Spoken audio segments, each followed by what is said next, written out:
Raquel Barbosa, qué gusto tenerte ahí en la casa de Ricardo Pallares. ¿Cómo estás? Muy bien, muchas gracias. Gracias a vos por hacer este encuentro que es tan valioso no, para mí, para los que nos escuchan, para los que leen y te ven.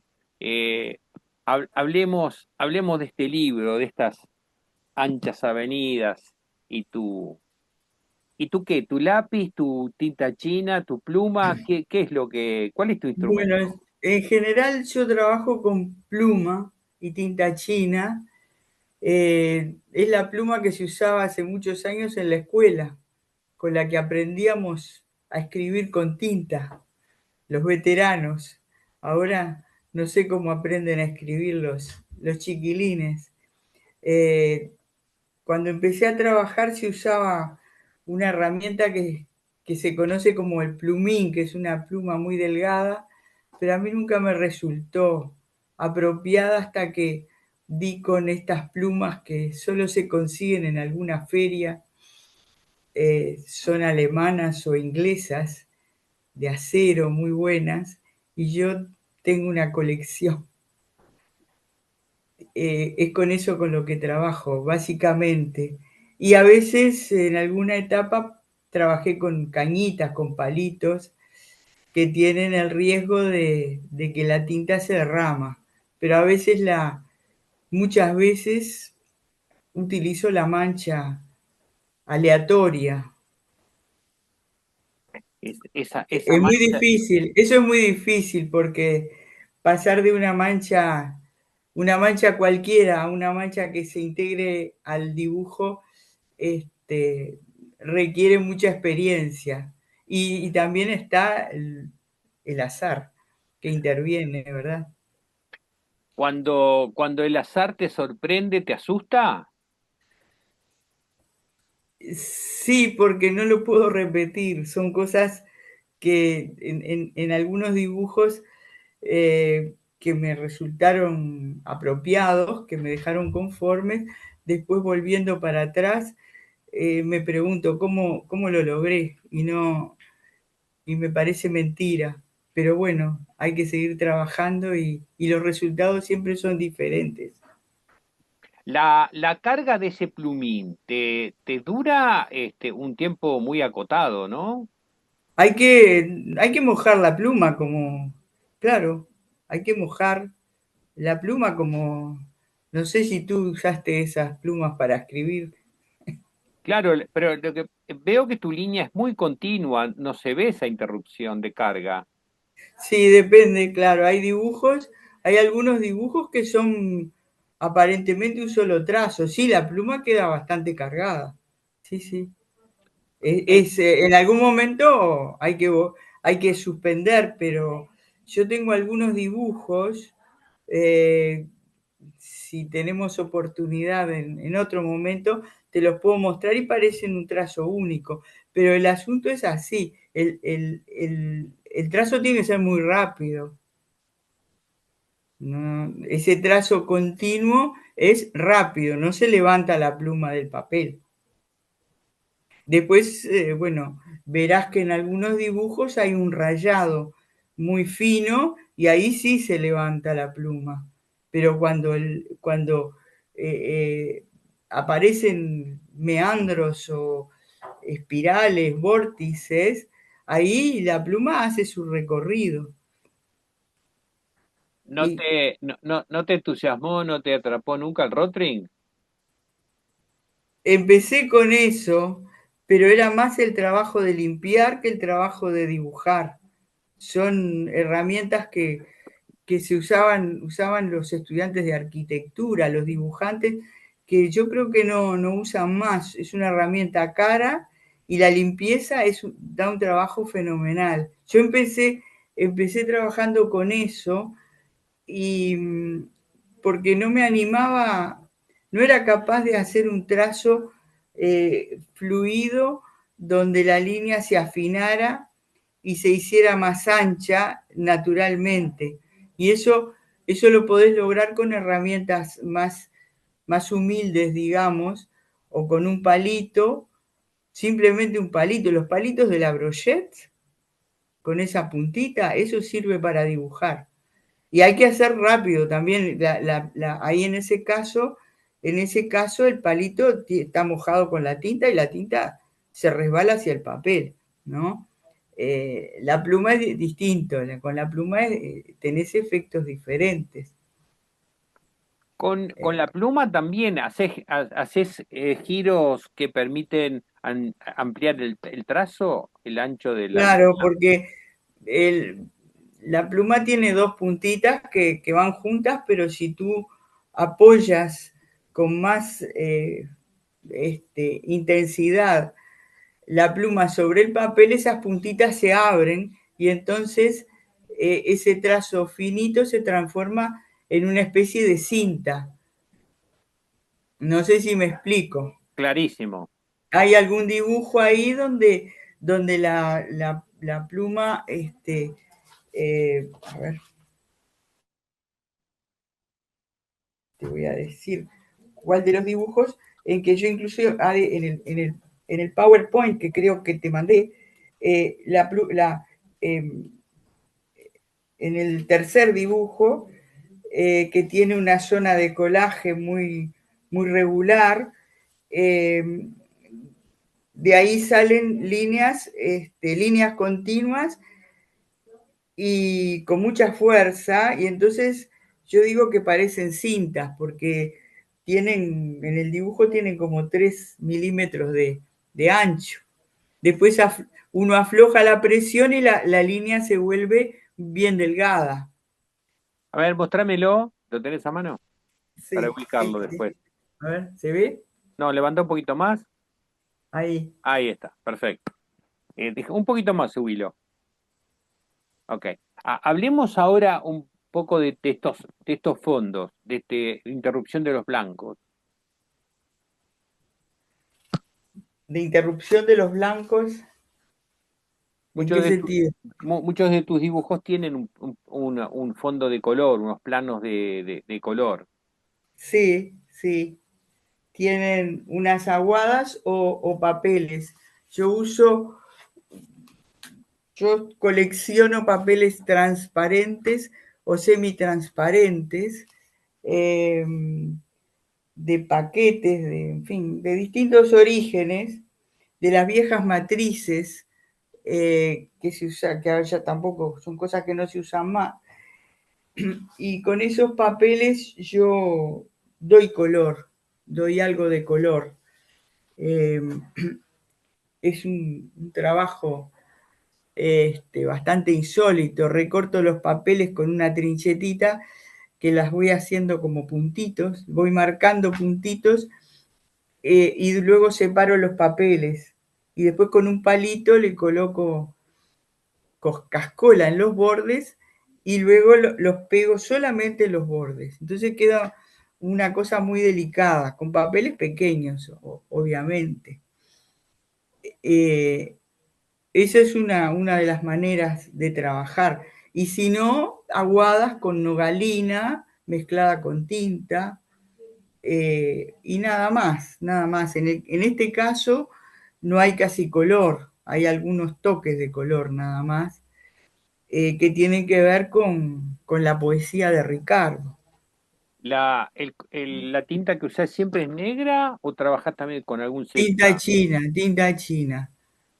Eso es sí, Que tinta la china. rebajás para darle tono sepia? No, ¿No se no, rebaja la tinta? el dibujo es pluma y tinta china sin rebajar nada. Sin rebajar. Si hago aguada, sí, utilizo nogalina con unas gotas de tinta y agua hasta donde a mí me parece adecuado. Ahí las aguadas no son grises, sino que tienen ese toque, que le da la nogalina, que es un marrón, muy cálido. Es el que se usa para ilustrar muebles, ¿no? Claro, sí, sí, es lo mismo. También se usa la caobina, pero la caobina da un color más rojizo y muy invasivo, entonces hay que tener cuidado. Yo tengo esos dos elementos, más bien utilizo la nogalina. Hablemos ahora ese atravesar, cómo te lleva a la mano el texto de Ricardo. Bueno, esa es la parte difícil. El primer dibujo, que es el de la tapa, bueno, la idea era una columna vertebral.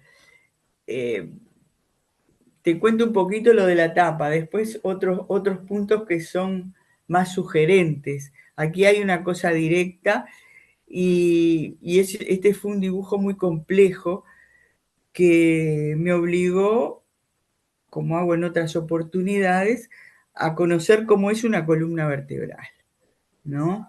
Este dibujo, el punto de partida de este dibujo era tomar un lápiz de grafo común, goma, cualquier papel, y copiar y copiar y copiar. Cómo es la columna, qué curvatura tiene, cómo es una vértebra, que es muy compleja. Si tú te pones a dibujar una vértebra tal cual es, tiene muchos detalles. Entonces yo aprendí a dibujar todos estos detalles, a corregir con goma, así. Dibujar y dibujar y dibujar. Inclusive los dibujos preparatorios los mantengo. Y después, en algún momento, no me preguntes cómo, resuelvo usar la pluma. Y ahí la pluma corre sola, es como que uno acumula un conocimiento a través de ese dibujo minucioso y después se vuelca sobre el papel. El dibujo de la tapa es un dibujo rápido, donde la pluma juega así, de esta manera, para dar la curvatura de los distintos detalles de cada vértebra. Y después hay un juego alrededor del dibujo principal que es muy libre. Esa es una manera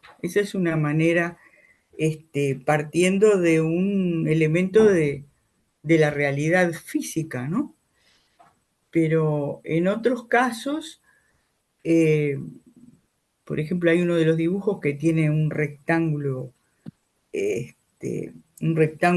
irregular, escaleno, que yo quise utilizarlo, es un collage, es un trocito de papel con esa forma, para utilizar especialmente los ángulos agudos, porque Ricardo hace referencia, cuando hace referencia al dolor, me pareció que el ángulo agudo servía para ilustrar.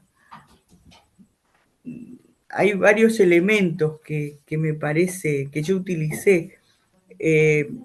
Las líneas rectas con ángulos, yo casi nunca uso ángulos agudos porque son muy agresivos, pero acá venía bien en relación al dolor manifiesto que se plantea en varias poesías. Con sus puntas ardientes, en el poema segundo dice, con sus puntas ardientes que se clavan en el cuerpo, allí donde quedan más agujas, por ejemplo. ¿Verdad? En otro poema, en el poema 1, él habla de los ángulos agudos de una pared blanca, seca y despojada. Y de ahí tenemos una línea, un trazo quebrado, aglomerado, con distintos valores. Es decir, mi trazo pretendió interpretar esos aspectos, ¿no? Y ahí en el mismo poema 1 dice, tiene fuerzas diferentes en la luz, pasa de uno a otro tono, continúa en mi médula craquelada. Entonces, ese ir y venir de líneas aleatorias, unas más intensas, otras más leves, puede sugerir, eh, puede sugerir este aspecto de la poesía. Por ejemplo, en el poema 2 dice, afuera hay una brisa que levanta papeles y huérfanas basuras con un silencio que no cesa, como ardiente soplo de la nada. De manera entonces que yo tengo o un trazo suelto, aparentemente desordenado, una maraña de línea que puede ser ese dolor que no te permite ni pensar, que te anula la capacidad racional. Por ahí iría ese trazo aglomerado. Después, como te dije, las líneas agudas, el dolor punzante. Esos son algunos aspectos que yo utilicé más allá del primer dibujo, que es más literal, digamos. Sí, esa maraña de líneas que atraviesa la médula es tan dramático. Sí, en algún momento yo digo que en uno de los dibujos, creo que es el tercero, como no los numeramos, en el tercero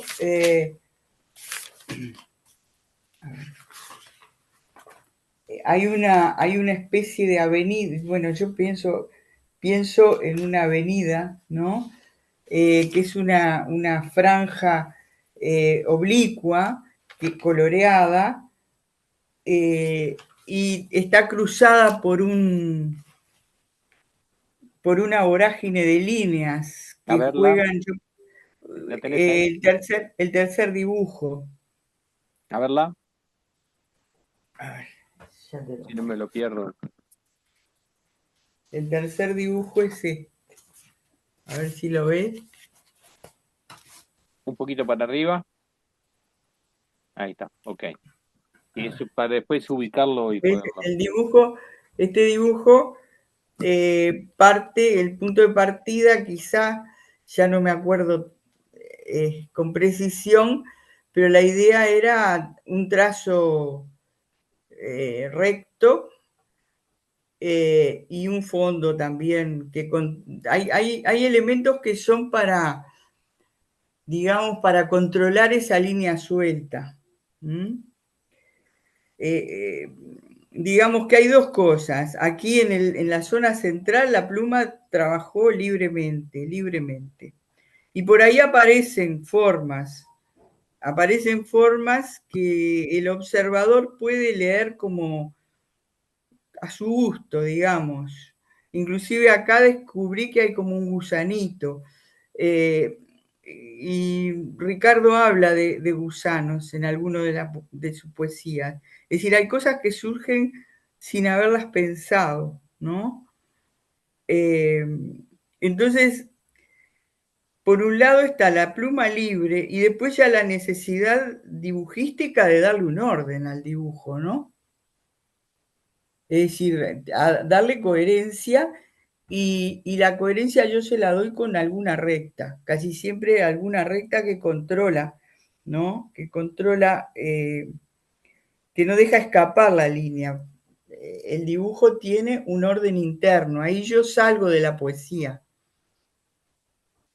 y le doy, podríamos decirle, una autonomía Autonomía al trabajo de dibujo. al trabajo, es decir, está la cosa libre, el trabajo libre, cuando la mano está, no sé cómo decirlo, después de mucho rato de dibujo, la mano trabaja sola, parecería, Ahí, ¿verdad? Pero en algún momento hay que ponerle, hay que limitar el dibujo y siempre, yo al menos utilizo alguna recta. Por ejemplo, el último dibujo, que es una cabeza que ya estaba pronta, yo necesité darle un marco, digamos. Un marco que también tiene que ver esta otra, no sé si lo ves acá, que es una cabeza, ¿se ve? levantar un poquito más. Sí, Sí, ok. sí. El dibujo este ya estaba pronto, pero quedaba suelto. Entonces le hice ese fondo que es un papel semitransparente pegado de la manera que te conté hace un ratito, eh, y le dio, lo sujetó, digamos. El dibujo, si lo viera solamente esa cabeza, es bien distinto de este marco este, que lo tiene, digamos, como no puede quedar flotando esa figura. Raquel, qué hermoso este trabajo de pluma libre, con lo que decís vos y lo que dice Ricardo de verso libre, y cómo el azar este, también juega un rol fundamental en esto, ¿no? Y bueno, la participación de los espectadores que nos metemos en esa intrincada maraña de dibujo y línea. Te agradezco montones, Raquel, este encuentro y bueno, cuando estemos en Montevideo nos encontramos porque quiero verte trabajar además.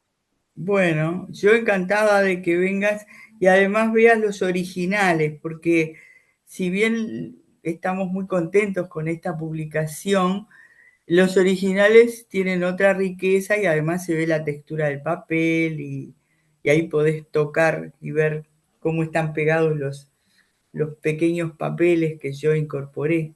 ¿Estás pensando en alguna exposición? ¿Tenés planeado mostrarlos? No sé si se pudiera, me gustaría mostrarlos. Inclusive mostrar, yo te hablé de las barajas, que cuando tengamos un encuentro, este, vas a ver, te voy a mostrar los originales de las barajas, que también era otra oportunidad en caso de mostrar, me gustaría mostrar los originales de las barajas, que son una cantidad. Bueno, ahí tenemos Eh, una plataforma para que los que nos escuchan y que estén en alguna responsabilidad institucional del país, que bueno, ya tienen acá un incentivo para hacer algo hermoso. Raquel, de nuevo, muchísimas gracias a vos, a bueno, Ricardo por este encuentro. gracias a ti por este encuentro. Chao. Hasta pronto, hasta pronto.